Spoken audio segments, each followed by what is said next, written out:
Toronto Pearson சர்வதேச விமான நிலையத்தில் கடந்த திங்கட்கிழமை ஏற்பட்ட விமான விபத்திற்கு பிறகு செயல்பாடுகள் தற்போது வழமைக்கு திரும்பிவிட்டதாக அதிகாரிகள் தெரிவித்துள்ளனர்.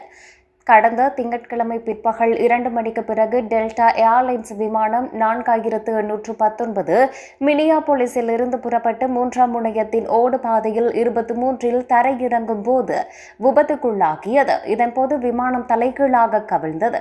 இந்த சம்பவத்தில் 21 பேர் காயமடைந்து மருத்துவமனையில் அனுமதிக்கப்பட்டனர்.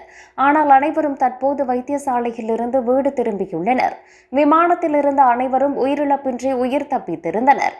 இந்த விபத்து காரணமாக டொரண்டோ பியர்சனில் பல விமானங்கள் ரத்து செய்யப்பட்டன மற்றும் பல நேர மாற்றங்களும் ஏற்பட்டன. டொரண்டோ பெரும்பாக விமான நிலைய அதிகாரிகள் எக்ஸ் தளத்தில் வெளியிட்ட தகவல்களின்படி இன்று 486 புறப்பாடு மற்றும் 500 வருகை விமானங்கள் திட்டமிடப்பட்டுள்ளன.